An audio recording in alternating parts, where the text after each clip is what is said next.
அனைவருக்கும் வணக்கம். டெய்லியும் ஹிந்தி நியூஸ் பார்க்குறோம். இன்னைக்கு என்ன இம்பார்ட்டன்ட் நியூஸஸ் இருக்கு அப்படிங்கிறத பார்ப்போம். ஸோ முதல்ல பார்த்தோம்னா நமக்கு ட்ரக் அபியூஸ், ட்ரக் மெனாஸ் அப்படிங்கிறது தமிழ்நாட்டில் அதிகமாயிட்டே வருது. சமீபத்தில் பார்த்தோம்னா கொரியர்ல கூட ட்ரக் அனுப்புற மாதிரியான செய்திகள் தமிழ்நாட்டில் ரிப்போர்ட் ஆயிருந்துச்சு. சரிங்களா? ஸோ அதனால ஹைகோர்ட் என்ன பண்ணியிருக்காங்க அப்படின்னா ஒரு மானிட்டரிங் பேனல் அப்படிங்கிறத எஸ்டாப்ளிஷ் பண்ணியிருக்காங்க. இந்த மானிட்டரிங் பேனல்ல யாரெல்லாம் இருப்பாங்க அப்படின்னு பார்த்தோம்னா ஸ்டேட் கவர்மெண்ட்டை சேர்ந்த அதிகாரிகள் வந்து இருப்பாங்க. அடுத்தது நார்கோட்டிக்ஸ் கண்ட்ரோல் போர்டு பியூரோ இருக்காங்க இல்லையா? 1986ல வந்திருக்கும் நார்கோட்டிக்ஸ் கண்ட்ரோல் பியூரோ. அது அந்த அதிகாரிகள் வந்து இருப்பாங்க. அதே மாரி சிபிஐ அதிகாரிகளும் இருப்பாங்க. இவங்கலாம் என்ன பண்ண போறாங்க அப்படின்னா, ட்ரக் ஃப்ரீ தமிழ்நாடு அப்படிங்கிறத ஓவர்சீ பண்றதுக்காக, வேரியஸ் ஆக்டிவிட்டீஸ வந்து மானிட்டர் பண்றதுக்காக இந்த ஒரு அமைப்ப உயர்நீதிமன்றம் உருவாக்கி இருக்காங்க. சரியா?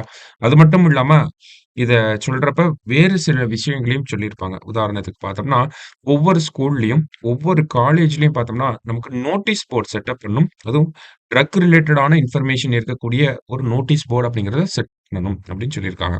இந்த நோட்டீஸ் போர்ட்ல என்னலாம் இருக்கணும் அப்படின்னு பார்த்தோம்னா, இந்த narcotic drugs and psychotropic substances act 1985ல வந்திருக்கும்.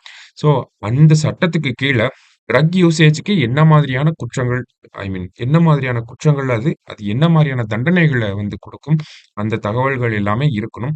அதே மாரி பார்த்தோம்னா, டோல் ஃப்ரீ நம்பர் 10,581 அப்படின்னு 10581 அப்படிங்கிற நம்பர். ஸோ இந்த நம்பர டிஸ்ப்ளே பண்ணியிருக்கணும்.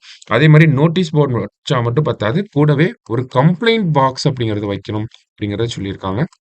அடுத்தது அ ஸ்டேட் கவர்ன்மென்ட் அத்தாரிட்டீஸ், டிஸ்ட்ரிக்ட் எஜுகேஷன் அத்தாரிட்டீஸ், காலேஜ்ல இருக்கக்கூடிய என்சிசி இவங்க எல்லாருமே என்ன பண்ணணும் அப்படின்னா, அவேர்னஸ் புரோகிராம்ஸையும் வந்து கண்டக்ட் பண்ணணும் அப்படிங்கிறத ஒரு ஒரு கைட்லைன்ஸா நமக்கு குடுத்துருக்காங்க. ட்ரக் மெனாஸ் அப்படிங்கிறது அதிகமாயிட்டே வருது நம்ம சொசைட்டில.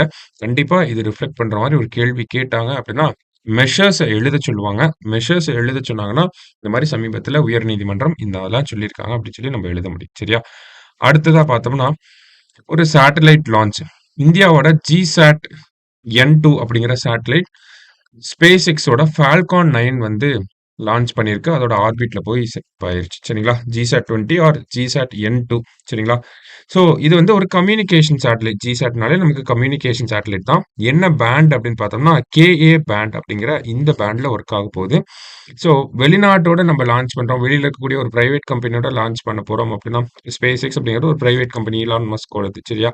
ஸோ இந்த மாரியான டீல்லாம் யாரு பேசுவாங்க அப்படின்னா, நியூ ஸ்பேஸ் இந்தியா லிமிடெட் அப்படிங்கிற இவங்க தான். இவங்க யார் அப்படின்னு பார்த்தோம்னா, இஸ்ரோவோட கமர்ஷியல் ஆர்ம். வணிக ரீதியான ஒரு பிரிவு அப்படின்னு கூட நம்ம எடுத்துக்கலாம். சரிங்களா?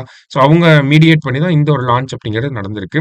ஸோ இதனுடைய வெயிட் அப்படின்னு இந்த சேட்டலைட்டோட வெயிட் பார்த்தோம்னா 4700 கிலோகிராம். இதனுடைய மிஷன் லைஃப் டைம் அப்படின்னு பார்த்தோம்னா 14 வருஷம் இந்த ஜிசாட் அப்படிங்கிறது நமக்கு இயங்க போகுது. சரிங்களா?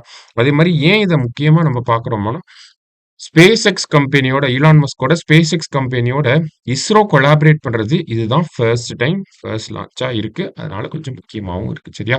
ஸோ இன்னைக்கு செய்தித்தாள்ல இருந்த 2 முக்கியமான செய்திகள நம்ம பார்த்திருக்கோம். நாளைக்கு நியூஸ் பேப்பர் ரீடிங்ல மீட் பண்ணலாம். Thank you.